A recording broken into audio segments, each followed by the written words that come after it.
Alam mo, ang good governance, hindi yan sinasabi. Hindi yan kiniklaim. Hindi yan kiniklaim. Pinapakita nyo na lang.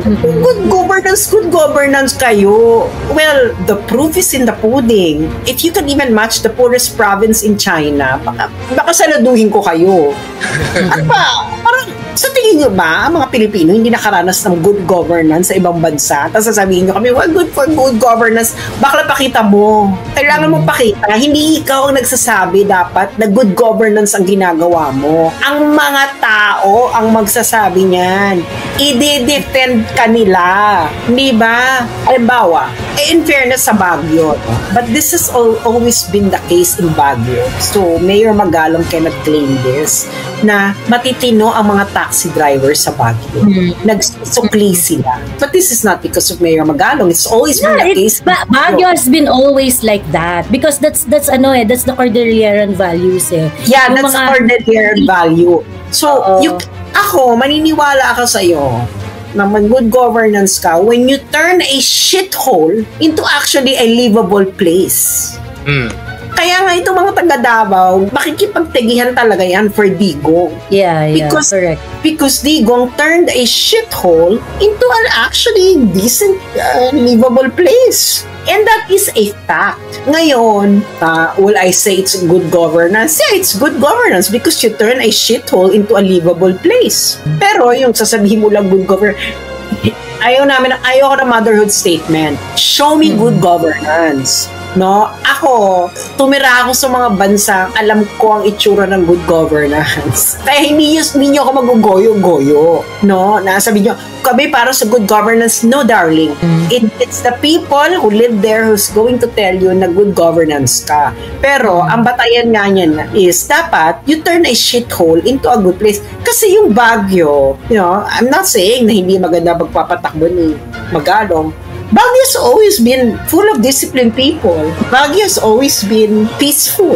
Hindi ba, Joey? Ito si Joey, tumira to ng Baguio, kaya alam niya ang Oo, tagal ako dyan. Tama ako, mali bakla, na Baguio, pwede ka mag-iwan ng gamit mo sa kung saan-saan, nandiyan pa rin yun. Yeah.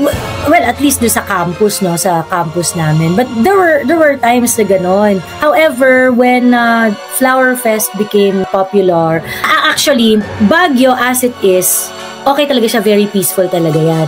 In fact, kapag merong mga krimen dito na nangyayari, alam talaga ng mga taga Baguio na ano yan, yung hindi yan mga taga Baguio, ganon. Kasi yung mga, nauso yung mga snatching, yung mga ganyan. Nung Flower Fest, every Flower Fest, tumataas yung kriminalidad. Kasi nga, maraming mga umaakyat na from mga lowlanders, aakyat, mga snatcher from different places, ganyan aakyat. Tapos, they're going to feast on the tourist of Baguio City. So, ganun yung mga insidente. But, ang idea talaga is, pagka nangyari yun, ang reaction talaga ng mga taga Baguio is, mga dayo yan. That's how people of Baguio trust their own community. That kung taga Baguio lang rin naman talaga yun, hindi yun magagaganon.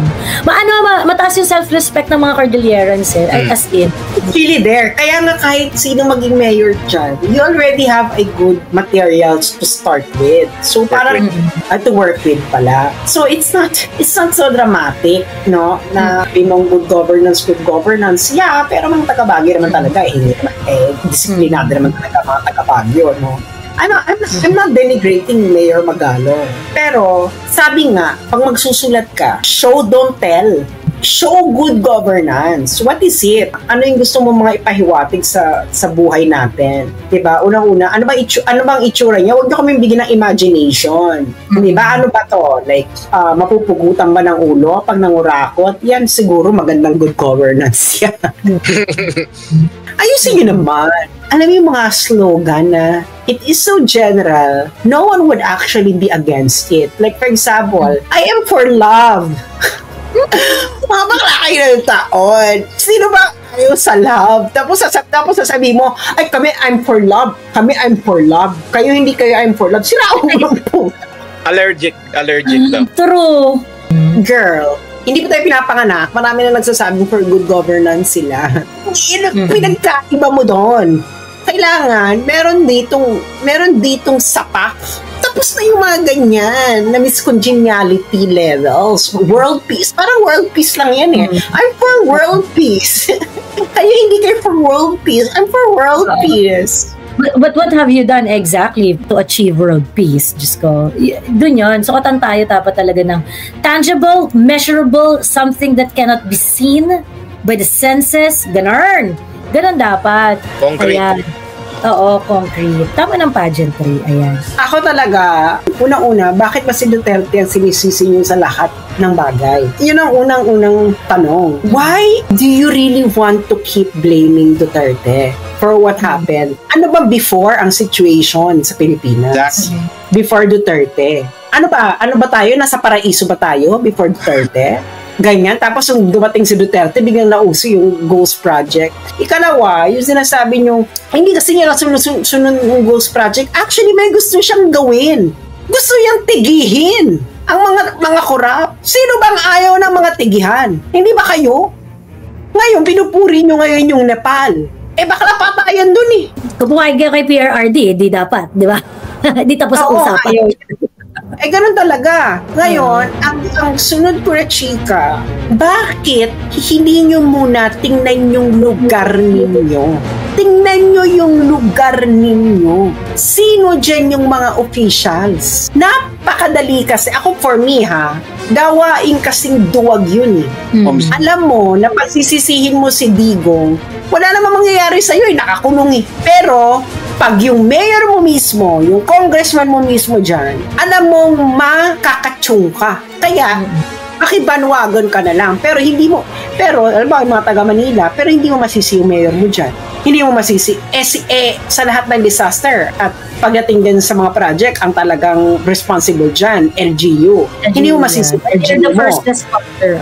Hindi mo masisi. Kaya ibabato mo kagad sa mga taong wala namang kinalaman dyan sa lugar mo. Alam mo yun? Kaya nga parang, for me, they know the problem, but they cannot fight the problem. So they outsource the problem to somebody else. I-outsource nila na parang, pwede ba yun? Na tsaka yung lugar mo, sisisihin mo si Digong. Sila ulo ka pala. May maraming ghost project. Mga bakla kahit ang UP may unliquidated cash. That is already running for several fiscal years. Yan nga lang, hindi nyo pa masolusyonan. Kung maka-demand, diba? Solusyonan nyo na yan. Mas maliit nga yan eh. UP lang yan. Diba? Tapos, gusto nila sisihin yung matandang nakakulong. Ano bang ginawa niya? Nagnakaw? Nakakaloka. Bakla. Pag ikaw may ill-gotten wealth ka, hindi ka makukulong. Dahil kaya mong bilhin lahat. Yan ang katotohanan dyan. Yan ang pamantayan ng ill-gotten wealth, mga indong-indang. Hindi ka makukulong, kaya mong bilhin lahat. Kita mo si BBM. Yung pamilya tao. Kulong? Hindi. Pero kaya nilang bilhin. They can buy you, your friends, this club, this life, your entire generation. Ganyan ang ill-gotten wealth, mga indong. Hindi yung, kita mo na meron siyang bakla. Pag may ill-gotten wealth ka, mahal ka ng mga elitista. Ano ba tingin ninyo sa high society ng Pilipinas? Ano ba tingin nyo? Ano ba yan? Mga madre? Mga bakla, those are stolen wealth. These are coming from colonial era. They know. They love each other. Kaya nga wala na rin silang pakialam. Do you really think itong mga to, they don't rub elbows with each other?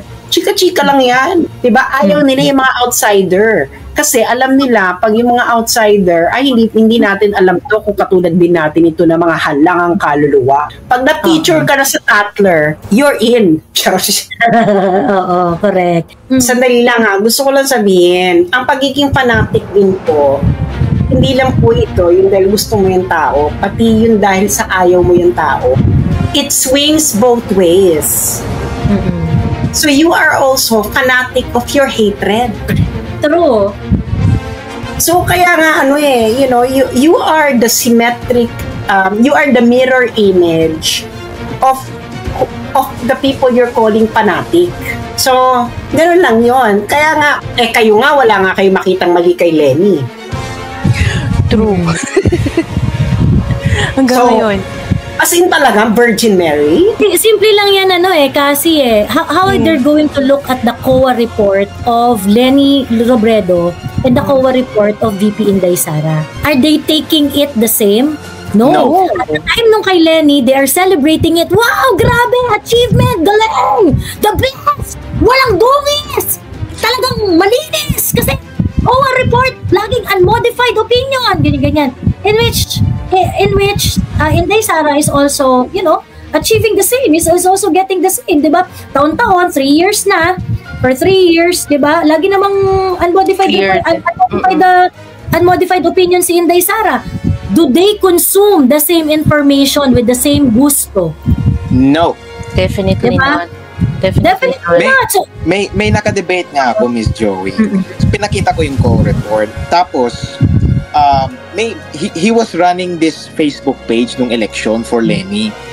So, pinakita ko yung co-report. Tapos sabi na, alam mo, yung may explanation kasi si Heidi Mendoza, yung unmodified opinion, hindi ibig sabihin totally malinis. Tapos may FB page siya. So, sinerge ko, ayun na nga, nag-post siya dati. Sabi niya, unmodified opinion is proof na malinis ka, na walang bahid ng corruption. So, what happened?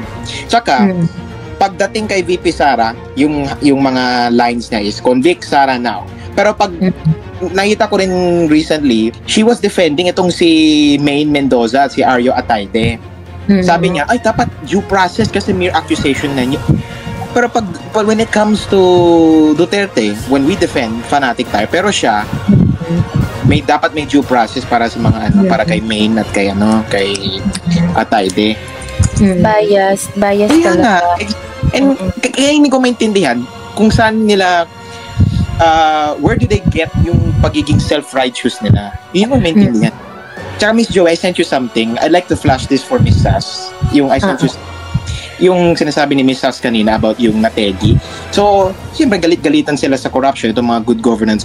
Pero I made a chart, no? Ito yung mga senador na minority Duterte Black versus yung mga standard bearer nila, sila Bam, si Kiko, si Risa. Ano yung position nila pagdating sa death penalty? Kasi, ninakaw na tayo ng 500 billion mahigit dun sa flood control project. Gusto nyo pang buhayin. Diba? Sa human rights, sabi nga ni Risa, diba, sa proposal ni Senator Bato, anti-poor, cruel, inhumane. So ano ba yung solution niyo? Puro performative lang? Magtatapon lang tayo ng mga putik sa bahay, sa mga property ng mga Diskaya? Hanggang dun lang? Walang tegihan? Walang tulong? And Joey, did you see that? I like to flash this for Yan. Tingnan mo, sa pagka-self-righteous nila, sino pa talaga yung galit sa corruption and who wants to do something about it? Hindi yung puro performative itong mga motherhood statement. Ayan, who supports? Ayan, may emoji din dyan to indicate. Si Senator Bongo, for plunder, may nag-file siya ng bill. Amy Marcos, plunder. Si Sandra Alan, si Senator Bato, plunder. Pero sila... Pero ayaw, si Risa Ontiveros at saka si Kiko Pangilinan, ayaw nila ng death penalty for plunder cases kasi cruel daw and inhumane. Paano naging inhumane yung plunder? Paano naging anti-poor? Yung mga nagnakaw, hindi sila poor. Putang ina, 70,000 yung sweldo, tapos naka-luxury car. Yung poor nga yung ninanakawan dito, di ba? Yung mga pagka nag-plunder ka ng resources, yung poor ang nananakawan, Diyos me. So saan nagagaling yung self-righteous nila na fanatic daw tayo, na Diskaya supporter daw tayo? Nasabi lang natin, hindi yung Diskaya yung most guilty, yung mga politiko. So, we have a solution, bitayin nyo, ipategi nyo. Wala. Ay, hindi rin naman, di ba? So, they really have no interest in solving this problem. Yun talaga yung katotohanan dyan. Wala silang pinapagulo lang nila. Bakla, nagsara na isa sa mga pinakamalaking nagtatanim ng banana sa Pilipinas. Yeah, 5,000 employees were... 5,000 employees, bankrupt. Bakit? Hindi na makapag-export. Isa pa lang yon, susunod-sunod na yan, banana. Ang tourism mo, bagsak. So, ang laki ng problema mo, tapos ito pang mga nakawang ito, etc. So, you have a very gargantuan problem in 2028. So, be sure that you can really do a difference in order to reverse that side in order to reverse especially export and tourism. Kasi tourism talaga ang malaking income generating. Malaki ang Kasi income tourism pero maliit ang puhunan. Kaya lang tanga-tanga yung tourism natin ngayon. Oo, maliit lang ang puhunan din sa tourism pero malaki ang saka ano yan across the board yan mula sa pinakamaliit mga taxi driver, tricycle driver, etc. Pataas across the board kumikita. So if you don't know how to resolve that, how to bring in money to the Philippines in 2028, bahala ka dyan, di ba? So wala nang anong good governance. Dahil malaki ang problema na hinaharap ng Pilipinas. You don't have, basically the Philippines is down the drain hole. So you better have a program that can take the Philippines out of this cesspit. Hindi pa pwedeng motherhood statements. Kaya nga hindi na pwedeng mga debate. Action.